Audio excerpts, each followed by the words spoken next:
वक्ता स्वयं नारायण हैं। श्री नारायण उवाच, एक श्लोक बोल देते हैं फिर हिंदी सुना देंगे।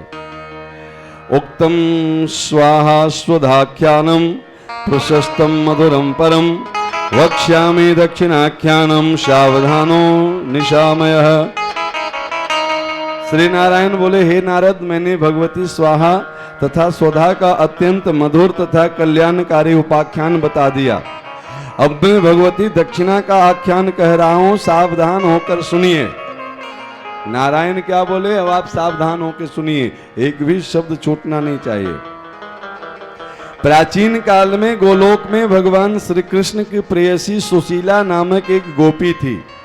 परम धन्य मान्य तथा मनोहर वह गोपी भगवती राधा की प्रधान सखी थी। वह अत्यंत सुंदर, लक्ष्मी के लक्षणों से संपन्न, सौभाग्यवती, उज्जवल दांतों वाली, परम पतिव्रता, साध्वी, विद्या, गुण तथा रूप से अत्यधिक संपन्न थी। वह विविध कलाओं में निपुण, कोमल अंगों वाली, आकर्षक, कमल नैनी, श्यामा, सुंदर, नितंब तथा वक्षस्थल से सुशोभित होती हुई वट वृक्षों से घिरी रहती थी। उसका मुखमंडल मंद मुस्कान तथा प्रसन्नता से युक्त था। वह रत्नमय अलंकारों से सुशोभित थी। उसके शरीर की कांति श्वेत चंपा के समान थी। उसके ओष्ठ बिंबा फल के समान, बिंबा फल मतलब अनार के दाने जैसे लाल होते हैं, वैसे रक्त वर्ण के उनके होठ थे। मृग के सदृश उनके नेत्र थे। कामनी तथा हंस के समान गति वाली वह काम शास्त्रों में निपुण थी। भगवान श्री कृष्ण की प्रिय भामनी वह सुशीला उनके भावों को भली भांति जानती थी तथा उनके भावों से सदा अनुरक्त रहती थी। रस ज्ञान से परिपूर्ण रास क्रीड़ा की रसिक तथा रासेश्वर श्री कृष्ण के प्रेम रस हेतु लालायित रहने वाली वह गोपी सुशीला एक बार राधा के सामने ही भगवान कृष्ण के वाम अंक में बैठ गई। तब मधुसूदन श्री कृष्ण ने गोपिकाओं में परम श्रेष्ठ राधा की ओर देखकर भयभीत हो अपना मुख नीचे कर लिया। उस समय कामनी राधा का मुख लाल हो गया और उनके नेत्र रक्त वर्ण के समान हो गए। क्रोध से उनके अंग कांप रहे थे तथा होठ प्रस्फुटित हो रहे थे। तब उन राधा को बड़े वेग से जाती देखकर उनके विरोध से अत्यंत डरे हुए भगवान कृष्ण वहां से अंतर्ध्यान हो गए। कांतिमान, शांत स्वभाव वाले, सत्वगुण संपन्न तथा सुंदर विग्रह वाले भगवान श्री कृष्ण को अंतर्निहित हुआ देखकर सुशीला आदि गोपियों मन में भय से कांपने लगी। श्री कृष्ण को अंतर्ध्यान हुआ देखकर वे भयभीत लाखों करोड़ों गोपियां भक्ति पूर्वक कंधा झुकाकर और दोनों हाथ जोड़कर रक्षा कीजिए, रक्षा कीजिए, ऐसा भगवती राधा से बार बार कहने लगी और उन राधा के चरण कमल में भय पूर्वक शरणागत हो गई। हे नारद, वहां के 3 लाख करोड़ सुदामा आदि गोप भी भयभीत होकर उन राधा के चरण कमलों की शरण में गए। परमेश्वरी राधा ने अपने कांत श्री कृष्ण को अंतर्ध्यान तथा सहचरी सुशीला को पलायन करते देखकर उन्हें शाप दे दिया कि यदि गोपिका सुशीला आज से गोलोक में आएगी तो वह आते ही जलकर भस्म हो जाएगी।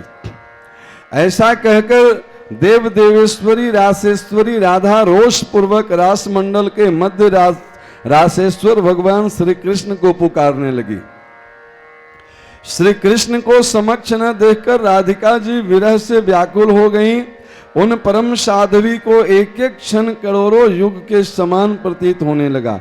उन्होंने श्री कृष्ण के प्रार्थना की, हे कृष्ण, हे प्राणनाथ, हे ईश, आ जाइए। हे प्राणों से अधिक प्रिय तथा प्राण के अधिष्ठाता देवेश्वर, आपके बिना मेरे प्राण निकल रहे हैं।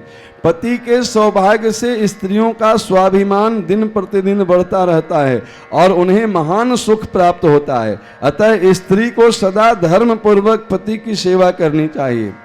कुलीन स्त्रियों के लिए पति ही बंधु, अधिदेवता, आश्रय, परम संपत्ति स्वरूप तथा भोग प्रदान करने वाला साक्षात विग्रह है। वही स्त्री के लिए धर्म, सुख, निरंतर प्रीति, सदा शांति तथा सम्मान प्रदान करने वाला, आदर से देदीप्यमान होने वाला और मान भंग भी करने वाला है। पति ही स्त्री के लिए परम सार है और बंधुओं में बंधु भाव को बढ़ाने वाला है। समस्त बंधु बांधवों में पति के समान कोई बंधु दिखाई नहीं देता। वह स्त्री का भरण करने के कारण भर्ता कहलाता है, पालन करने के कारण पति कहलाता है, उसके शरीर का शासक होने के कारण स्वामी कहलाता है, तथा उसकी कामनाएं पूर्ण करने के कारण कांत कहा जाता है।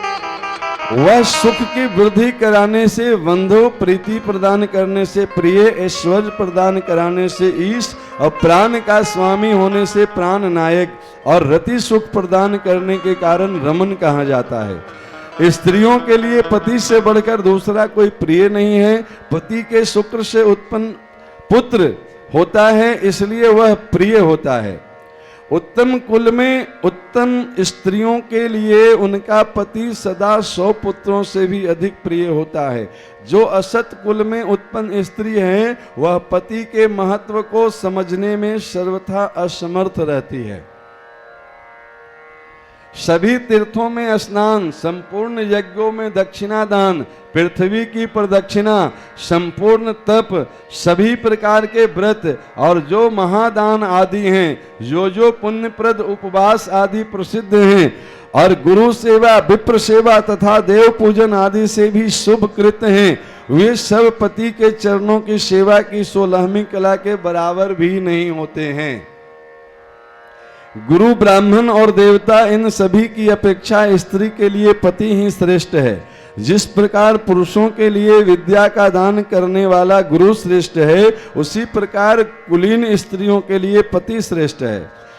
जिनके अनुग्रह से मैं लाखों करोड़ों गोपियों, गोपों, असंख्य ब्राह्मणों, वहां के निवासियों तथा अखिल ब्रह्मांड गोलों की ईश्वरी बनी हूं, उसने उनकांत श्री कृष्ण का रहस्य मैं नहीं जानती। स्त्रियों का स्वभाव अत्यंत दुर्लंघ है। ऐसा कहकर श्री राधा भक्ति पूर्वक श्री कृष्ण का ध्यान करने लगे। विरह से दुखित तथा दीन में राधिका प्रेम के कारण हो रही थी, और हे नाथ, हे रमन, मुझे दर्शन दीजिए, ऐसा कहकर वो बार बार भगवान कृष्ण को पुकार रही थी। हे मुने, इसके बाद राधा के द्वारा गोलोक से च्युत सुशीला नामक वह गोपी दक्षिणा नाम से प्रसिद्ध हुई। जो सुशीला को राधा श्राप दे दी थी कि इस गोलोक में अगर आएगी तो वो भस्म हो जाएगी, वो फिर तप में लगी। तप करते करते क्या हुआ, दीर्घ काल तक तपस्या करके उसने भगवती लक्ष्मी के शिव विग्रह में अपना स्थान प्राप्त कर लिया। वो महालक्ष्मी को प्राप्त हुई। अत्यंत दुष्कर यज्ञ करने पर भी जब देवताओं को यज्ञ का फल प्राप्त नहीं हो रहा था, तब वे उदास होकर ब्रह्मा जी के पास गए। देवताओं की प्रार्थना सुनकर ब्रह्मा जी ने बहुत समय तक भक्ति पूर्वक जगतपति भगवान श्री हरि का ध्यान किया। अंत में उन्हें प्रत्यादेश प्राप्त हुआ कि भगवान नारायण ने महालक्ष्मी के विग्रह से मर्त लक्ष्मी को प्रकट करके और उसका नाम दक्षिणा रखकर ब्रह्मा जी को सौंप दिया है।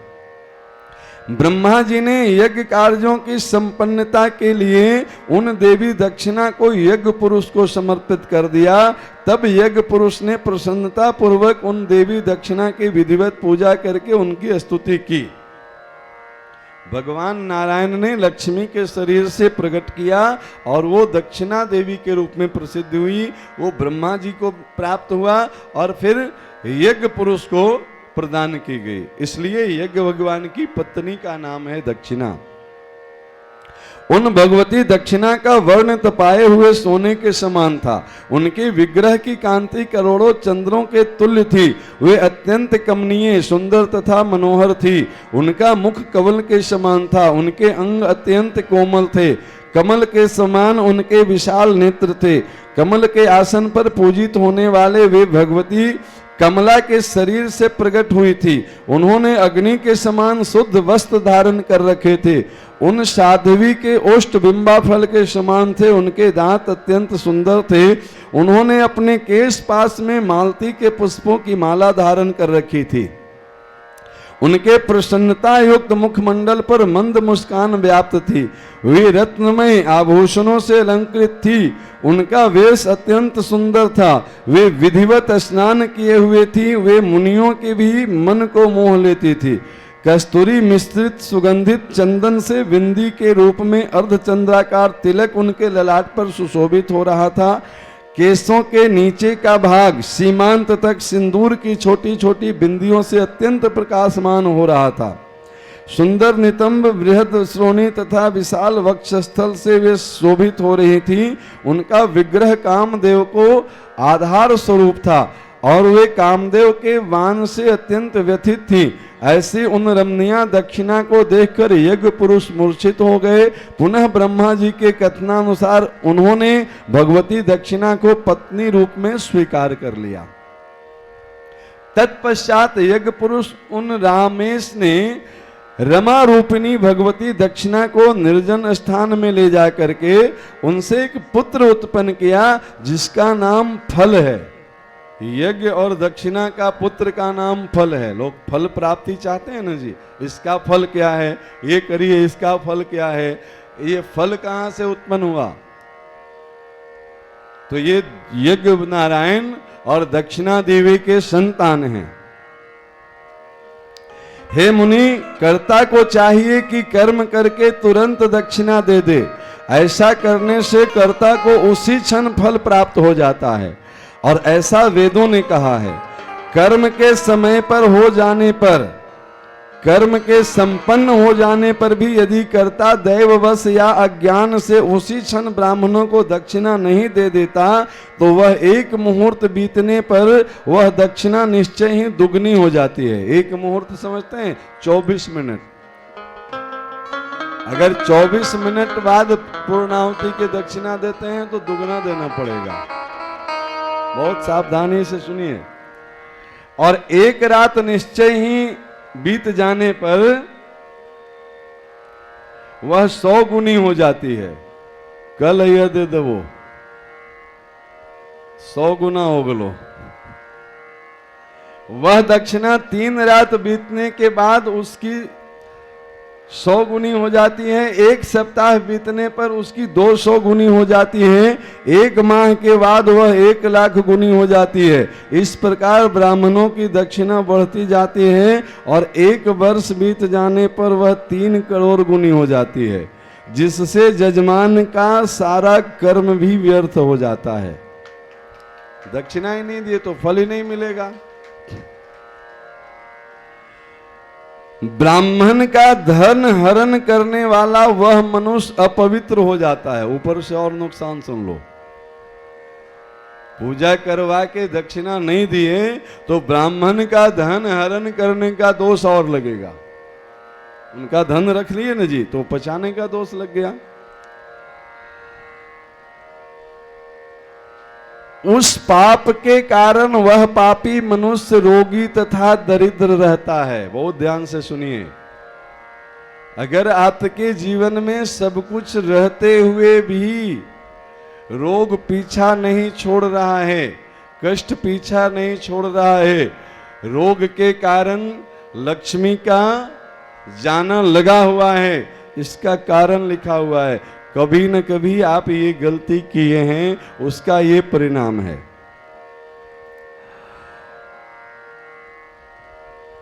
उस पाप के कारण वह पापी मनुष्य रोगी तथा दरिद्र रहता है और भगवती लक्ष्मी उसे दारुण शाप देकर उसके घर से जाती रहती हैं। अगर गलत काम में खर्च हो रहा है आपकी कमाई का पैसा, इसका मतलब है कि आपने सही काम में उसको नहीं लगाया है।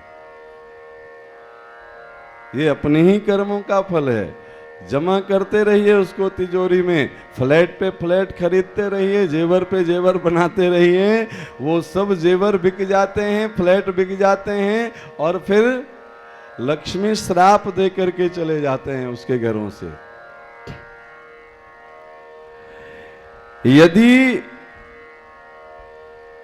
आगे और सुन लीजिए, भगवती लक्ष्मी उसे दारुण साप देकर के उसके घर से चली जाती हैं, उसके द्वारा प्रदत्त श्राद्ध तथा तर्पण को पितर ग्रहण नहीं करते, उसी प्रकार देवता गण भी उसकी पूजा तथा उसके द्वारा अग्नि में प्रदत्त आहुति को भी स्वीकार नहीं करते हैं। यदि यज्ञ के समय कर्ता के द्वारा संकल्पित दान नहीं दिया गया और प्रतिग्रह लेने वाले उसे मांगा भी नहीं, तो वो दोनों यानी यजमान और ब्राह्मण दोनों नरक का जिम्मेवार होते हैं। इसलिए बताए थे कि आपके लिए काम का हो न मेरे काम का हो, क्योंकि भैया हमारी जिम्मेवारी ये है कि बता देना, और बता देने के बाद भी अगर दक्षिणा न दें तो उसका फल सुन लीजिए। फिर ब्राह्मण दोष से मुक्त हो जाता है और यजमान अपनी जाने, फिर उस यज्ञ का पूरा पुण्य फल ब्राह्मण को प्राप्त हो जाता है। तो हम तो चाहते हैं कि बताने के बाद हमें कोई दक्षिणा न दे, भैया यज्ञ का ही पूरा फल हम लेकर के जाएं, काहे को आपसे ठगे जाएंगे। आप बहुत खुश होकर के दक्षिणा क्या चढ़ाएंगे, आप तो इतने भोले हैं कि दक्षिणा का मतलब भी पता नहीं होता है। वैसे तो कथा में प्रतिदिन दक्षिणा चढ़ानी चाहिए, ये लिखा हुआ है भागवत जी की कथा में। आप सुदामा चरित्र सुने, उसमें बहुत विस्तार में नहीं जाना है। प्रतिदिन जो प्रणाम करने के लिए बताया जाता है, तो उसमें विधि है कि भगवान के पास, गुरु के पास, राजा के पास, मित्र के पास और बेटी के घर कभी खाली हाथ नहीं जाना चाहिए। इसलिए जब प्रणाम करें तो प्रतिदिन की कथा की दक्षिणा चढ़ाएं, सबसे बढ़िया तो ये है। लेकिन प्रतिदिन न भी कर पाए तो अंतिम दिन पूर्णाहुति में सबको दक्षिणा देनी चाहिए, और इस जानकारी के बाद भी न दें तब फिर महाराज जी माला माल, फिर पूरा यज्ञ का फल उनको प्राप्त है, समझे कि नहीं। इसलिए ये बता देना मेरे लिए ज्यादा लाभ करे भैया, हम आपके चक्कर में क्यों नरक का अधिकारी बने। आप जान लो और भगवान ऐसी सद्बुद्धि दें कि परसों आप 1 रुपये का भी दक्षिणा न चढ़ाओ, है ना जी। पुष्पांजलि के लिए अक्षत फूल तो महाराज जी ला ही देंगे यहाँ, अभ्यास तो यही किया हुआ है, अक्षतम पुष्पम समर्पयामि, बहुत आसान है। तो भैया हमको लगा कि चलो हम अपने काम की कथा तो कर लें। अब आगे और सुन लीजिए। बिना दक्षिणा का जो कर्म किया जाता है, ब्राह्मण को तो लाभ मिल गया, आपको जो लाभ न मिलेगा वो कहां गया, क्योंकि ब्राह्मण और यजमान दोनों मिलकर नहीं यज्ञ कर रहे हैं। तो हम जो यज्ञ किए अगर उसकी दक्षिणा आप दे, हम मतलब जो भी आचार्य होते हैं, इसमें पर्टिकुलर कोई बात नहीं है, तो अगर आप दक्षिणा दे दिए तब उसका लाभ आपको मिल गया, नहीं दिए तो उसका लाभ उनको मिल गया। लेकिन जो आप कर्म किए अनुष्ठान में और दक्षिणा नहीं दिए, उसका फल किसको मिला, तो उसके बारे में बताया गया है कि उसका सारा फल राजा बलि को प्राप्त होता है, उसके अधिकारी राजा बलि हैं। देखिए लिखा हुआ है, हे मुने दक्षिणा विहीन कर्म का फल जो है,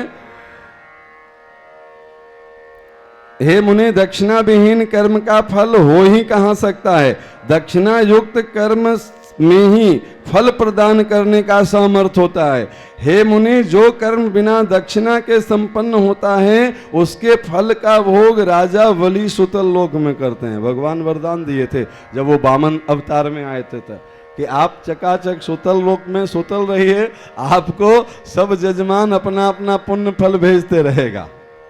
तो यज्ञ आप करिए, अनुष्ठान आप करिए, उसका फल सुतल लोक मतलब आराम से, जो भगवान की कृपा पे है, उसको कुछ करना तो है नहीं, क्योंकि एक बार वो भगवान को अपना सर्वस्व दे चुका है, तो अब उसके पास देने को है क्या, वो तो सब कुछ दे दिया, अपने आप को भी दे दिया।